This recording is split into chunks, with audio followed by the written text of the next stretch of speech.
Thank you everyone for joining us at the Sugar Science, where our mission is to connect scientists in type 1 diabetes and related research fields, enable their collaboration through our website, on our collab, and at events, thereby accelerating research to move us all closer to a cure for type 1 diabetes.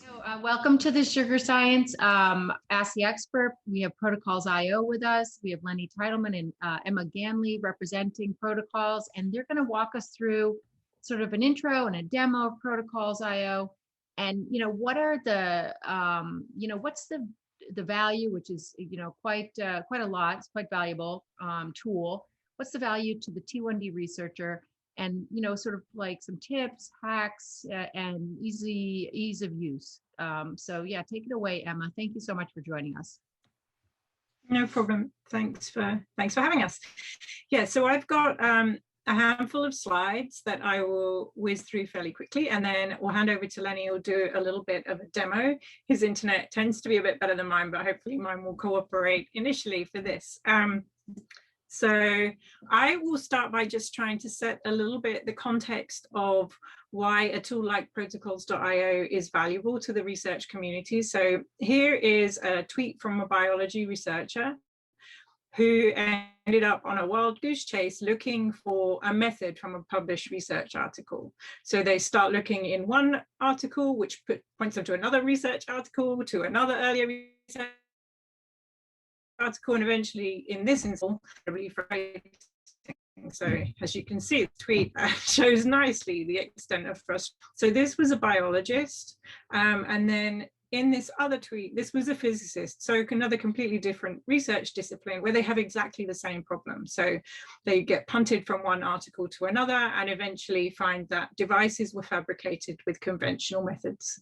So all of this is a problem because it means that the published research isn't reproducible. We don't know what they did actually to get the results that they got. We can't properly contextualize results and fully understand them without actually having all of the details of the methods that were undertaken. And a paper is not really a very good place to put a narrative method. It doesn't really lend itself very well to a method.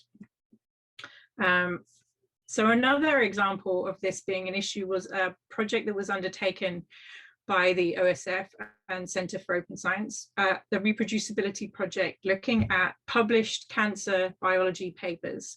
So this effort wanted to look at 50 published cancer papers and reproduce them. So see if there was enough information in the papers to replicate the experiments and the results from those manuscripts. There's a lot of nice write-ups, but here I'm just excerpting from one write-up in The Atlantic that was by Ed Yong, How Reliable Are Cancer Studies? And on the right here, I've bolded out the key parts, which is the hardest part by far, was figuring out exactly what the original labs actually did.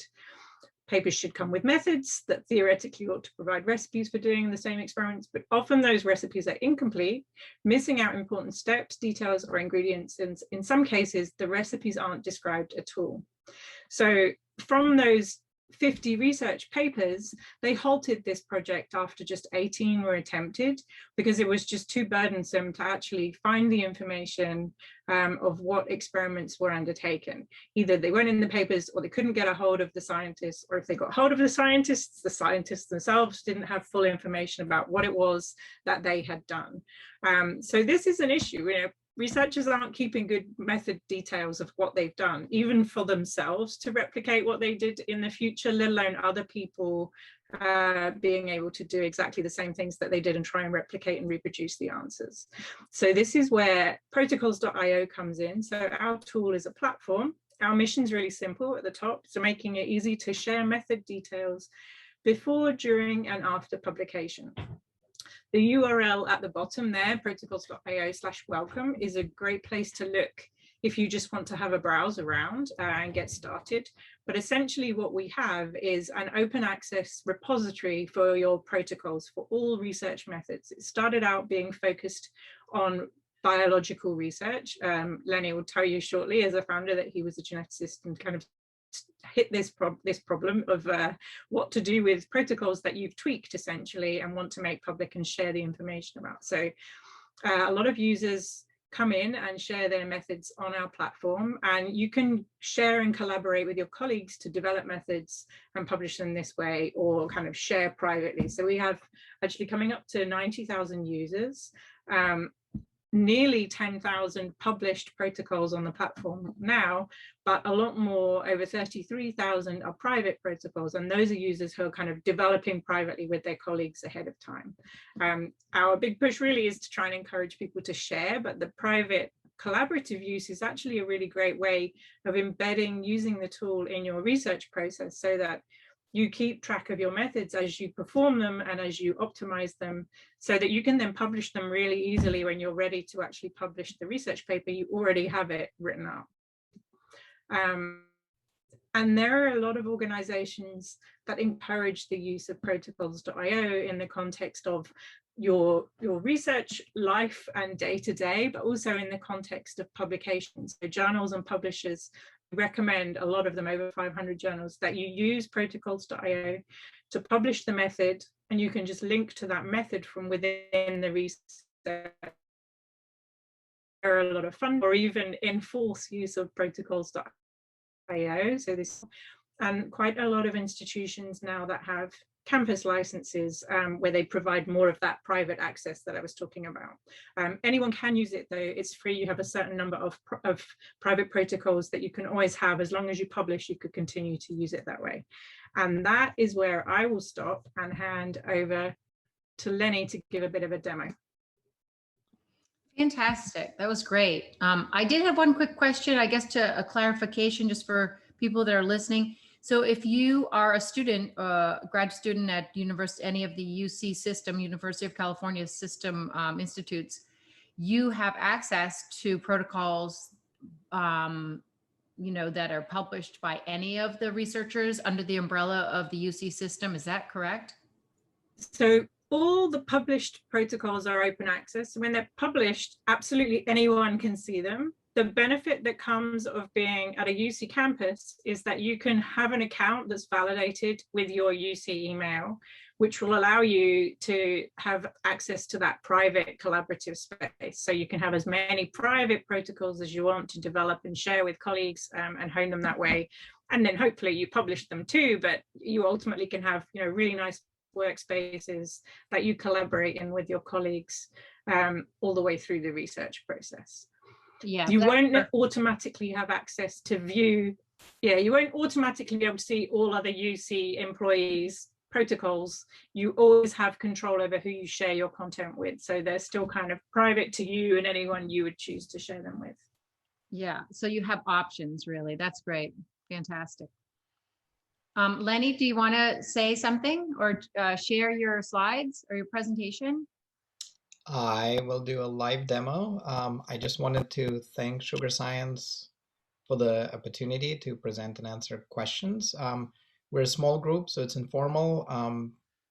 Because Emma and I are both here from Protocols, while I'm presenting, feel free to ask a question in the chat, but I will do the live demo fairly quickly, 10-15 minutes, not an exhaustive 1 hour every single button in the tool. And we really are planning to reserve most of the time, or at least half of the time, for Q&A. So that's always our favorite part of these sessions. So we're looking forward to the questions, but I will share my screen and just highlight quickly some of that key functionality that Emma was mentioning, if the internet cooperates.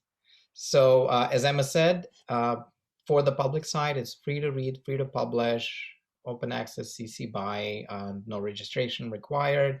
And as Emma said, the business model is we charge for private use. So it's kind of like GitHub. If you have an open repository for code, it's free.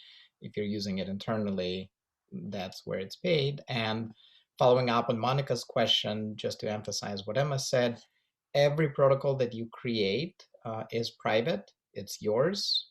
In the beginning, you decide who to share it with, what permissions to give to them, kind of like Google Docs, to share it with your lab, to share it with an individual collaborator. Is it view only, or can they also edit it and collaborate with you on drafting the method, and you decide when to make it public, right? And that's completely under your control. But within an organization, so Stanford, you said UC, Harvard Medical School has a license. If your lab has an account on protocols.io, you have the premium workspace for private collaboration within the lab. But unless you invite others into that workspace, it's not by default visible to other researchers in Harvard, because you can have competing groups even within an institute. Sometimes there's more competition within institutes than between. Yeah. So we're very careful to make sure that you share when you're comfortable and you have different options for sharing. So let me just demonstrate some of those features very quickly. I'm just like Emma is a scientist. I'm a scientist, geneticist, both experimental and computational by training. I'm one of the co-founders of protocols.io and the CEO. And the reason I left my postdoc was because literally the first year and a half of my postdoc at MIT went into fixing just one step of the method that I was using. So instead of a microliter of an enzyme, it needed 5. Instead of a 15-minute incubation, it needed an hour. This is in yeast cells.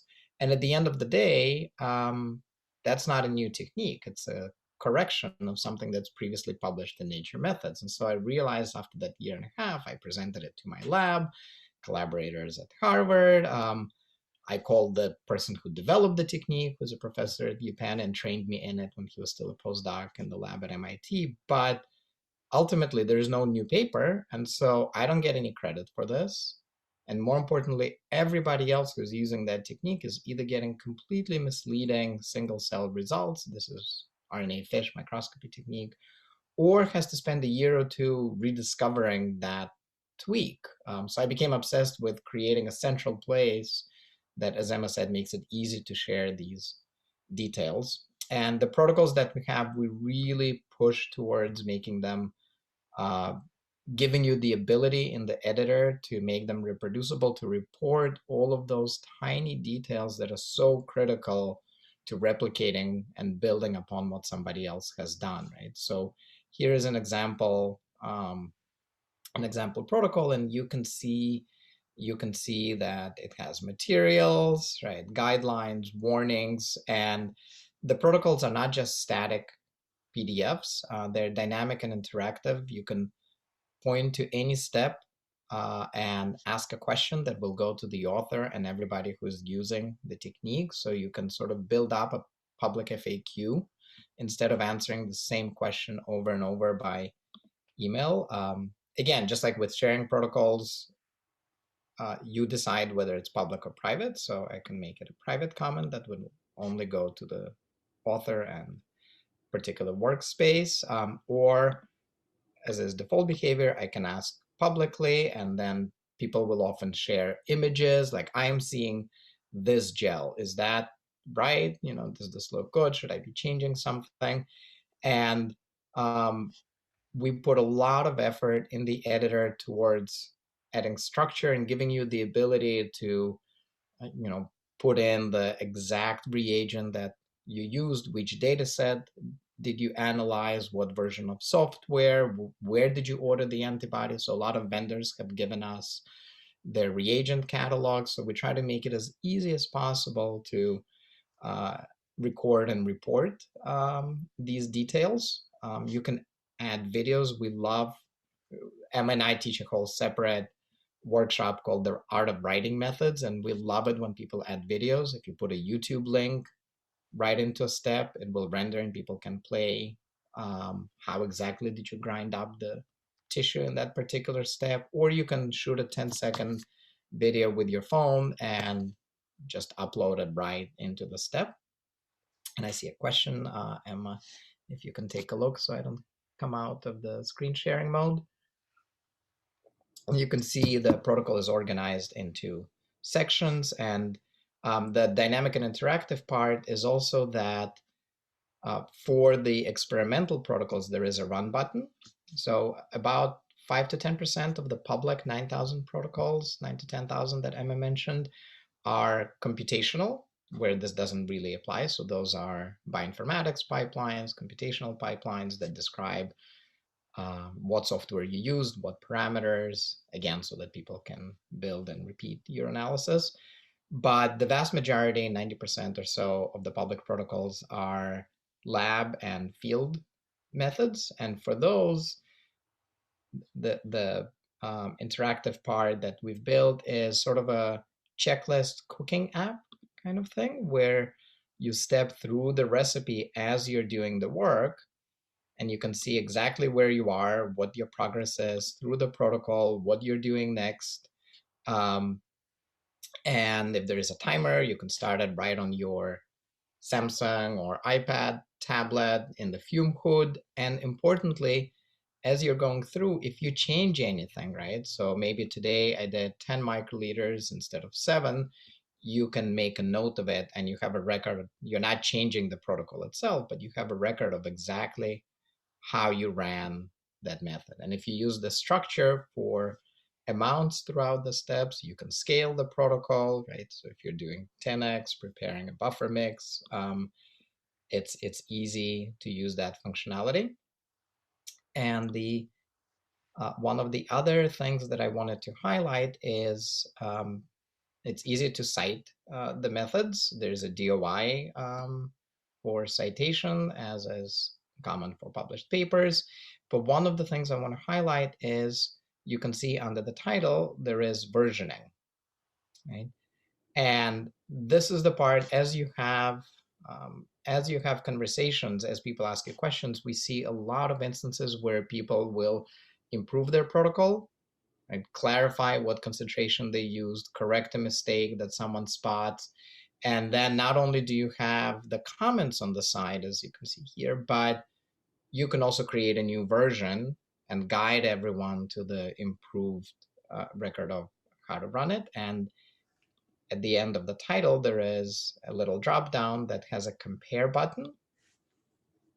And that lets you see at a glance what's the same. So here's version 4. Let's compare it to version 3. It lets you see at a glance which steps are the same, what has changed. There should be a change somewhere here. Yep, there we go. So you can see what's the same and what's different between the versions of the protocols. And again, this is, as Emma said in the mission, it's keeping things up to date after you've made them public, right? So it's not just a fixed PDF that's final. Methods are not like papers where it's a snapshot in time. We continue optimizing, tweaking, right? You work with grasshoppers, I work with crickets, and there's slight tweaks between what we do. And for those tweaks, there's also this forking.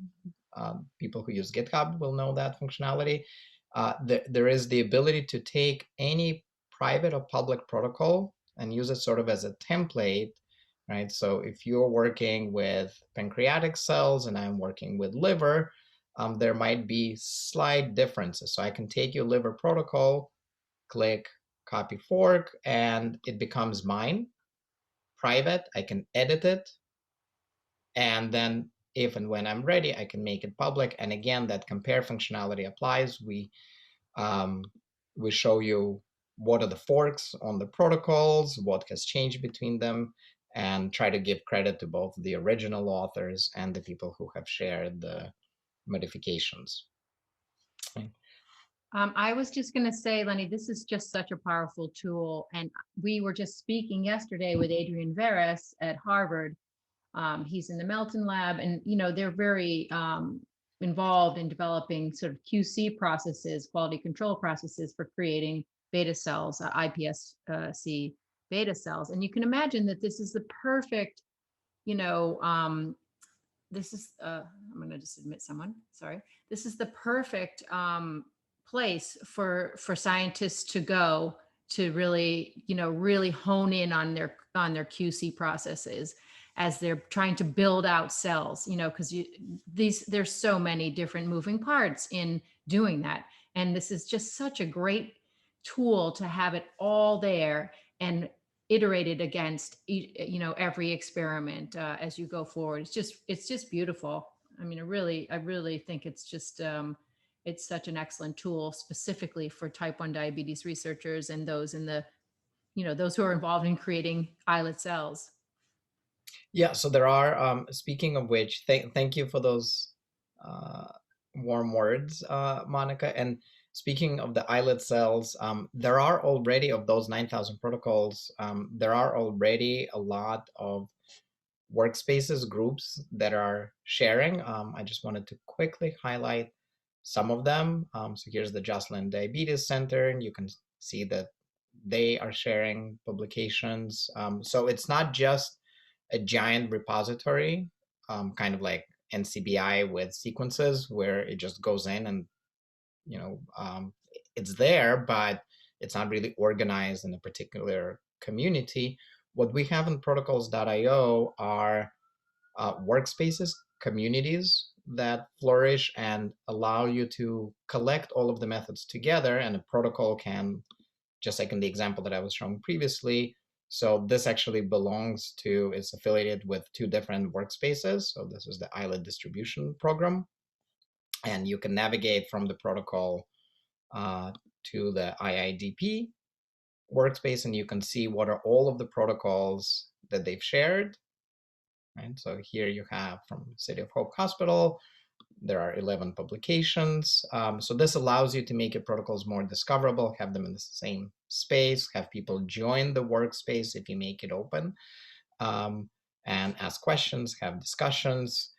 Another example is MMPC from NIH, which has over 200 publications that they've really put an effort into just moving from the PDFs that were sitting on their website.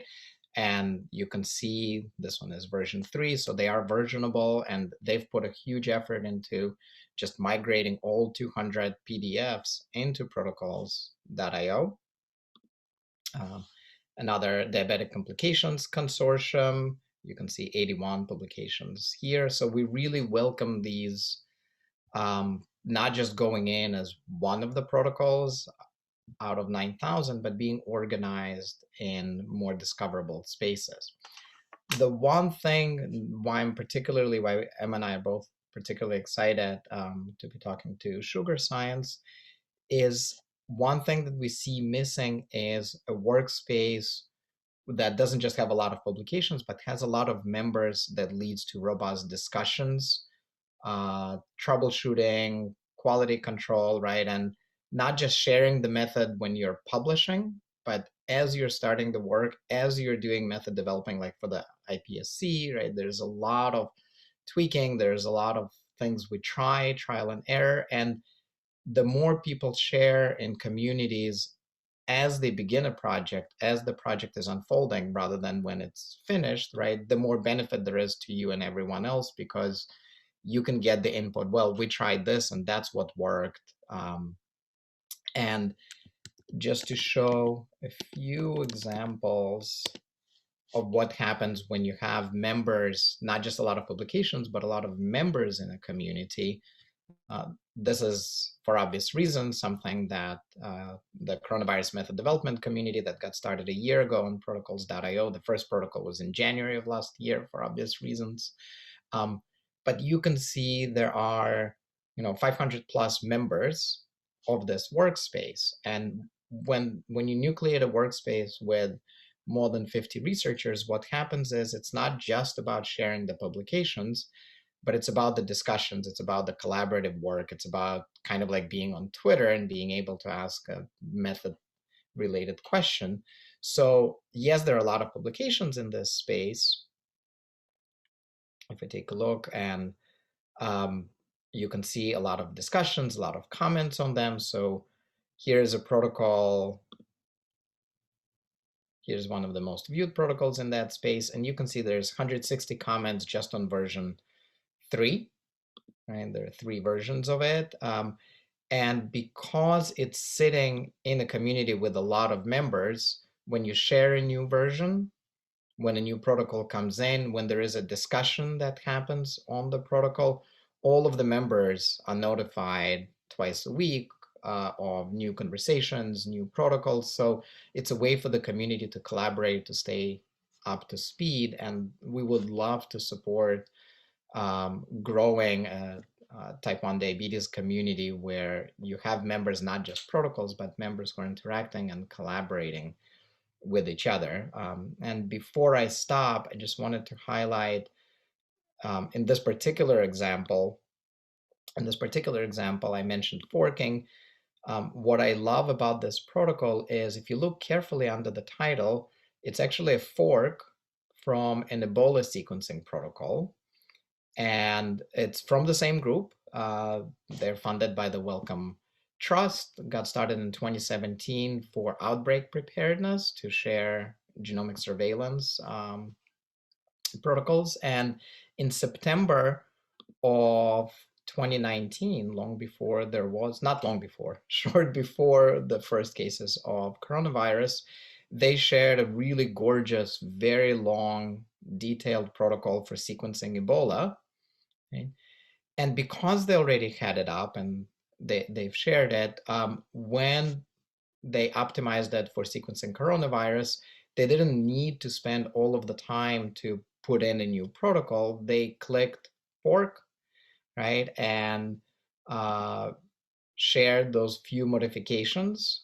And again, we have the compare button, and you can see what's the same, what's different, and they're just really small changes. Instead of a microliter of Ebola RNA, you need 11, instead of 10 microliters for Ebola, you need 11 microliters of SARS-CoV-2 RNA. And these are the small differences that we want to capture. And by using protocols that are early, you're saving yourself time. And then in situations like this, it's just really easy to share the modifications. And so you're helping to accelerate science. And we would absolutely love to support the researchers involved with sugar science on accelerating type 1 diabetes research. I'll stop there because it's 9:29, at least in California, very different for the other time zones. And we would love to answer questions. Yeah, I mean, who is there? Anyone in the audience? We'd welcome some questions. I just this tool is really, to my mind, it's exactly what the field of type 1 diabetes needs, because as we've spoken about before, it's a it's a multidisciplinary disease. The researchers are in some regards siloed because of their disciplines can be very different. You can have GWAS people, and you can have endocrinologists, you can have cell biologists, but that doesn't mean that they all can't learn from each other. And this could be the perfect place for many of these protocols to live and people to access them and learn from them. So I think this is just a wonderful repository, a living repository really for type 1 diabetes researchers. Is anyone, Ahmed or Sade or Alex, anyone like to ask a question before we go? I got one question. Yes. You mentioned that your, the protocols that you publish here, that you'll get the DOI for the protocol published. Does that mean that when you want to publish in the manuscript, you just refer to that, or you have to get the paper accepted first and then put it there?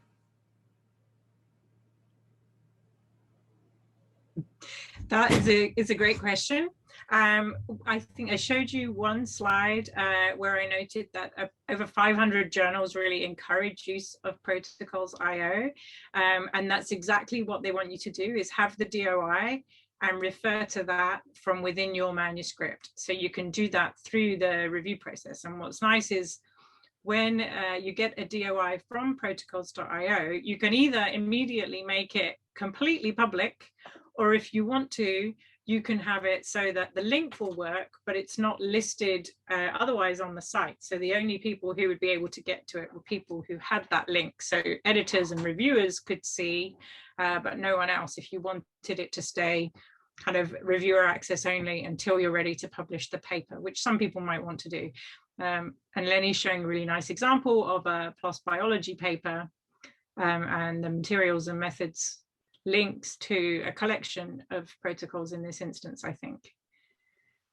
You can see the DOIs that are in there, the protocols.io DOIs. And so if you click through from that, you get taken straight to protocols.io and the detailed method approach. And it's much more suited than trying to write up as a narrative paragraph of text. And what Lenny's now showing is what I call the dynamic permanence. So the version that was published has been updated since the paper was published. So if the authors spotted an error or someone added a comment asking a question and they wanted to clarify, they've been able to create a new version of the methods, or one or more methods within that collection. But the paper itself will always link through and you'll see all versions on our site. So this kind of gives you as you said, Kay, it's a living repository. Sorry, Monica, it's a living repository, so you can access all versions that come through. So researchers can update the methods as they go. So it's a very nice dynamic way of representing the methods. It's a long answer to your quick question. No, it was great. It's a perfect answer, really. Anyone else? So just to add, thank you, Emma, just to add very quickly, and what you can see in this example is that the method section in PLOS Biology, it doesn't list 10 different DOIs, 10 different protocols. You can create a collection on protocols.io, get a single DOI, and here are all of the underlying protocols. They all have their own DOI. You can cite each one specifically, but you can just say, like you saw in this instance, you can say the detailed methods for buffers, recipes, right? Media are in this collection. You have the DOI, you cite that in the paper as you saw. And so the paper points to the collection protocols.io, the collection and the underlying protocols point back to the paper. And anyone who is citing it, because it's tied to a publication, we ask, here is the citation for the collection or the underlying protocol. And we also say, because it's part of a publication, we also ask to also cite the paper itself. So you're not citing one or the other, but really both. Yeah, and I would offer that this, to me, this sort of, really, drives creativity, because you've got all these associated protocols, right? You like have a palette. So you can go over there and be like, oh, you know what? I'm going to take this, something from this protocol, something from this one, and I'm going to design my own approach, my own experiment. So it's a very creative, space as well. It's not just sort of cut and paste. Anybody else before we say goodbye? Okay. Thank you. I guess everyone's got what they need, but thank you so much, Emma and Lenny, for talking to us about protocols today. And we're looking forward to engaging with you in the future. We have a big announcement coming out in May about a project we're going to be doing together along with DKNet. And it's squarely directed at early career scientists, postdocs, and young scientists who are just starting their labs. And it's really going to be exciting. It's a challenge we're putting together, and we'll let you know more soon. So thank you again, and we'll be in touch again soon. Have a great rest of your day. Thank you. Thanks so Monica. much. Thank you, everyone, for your time.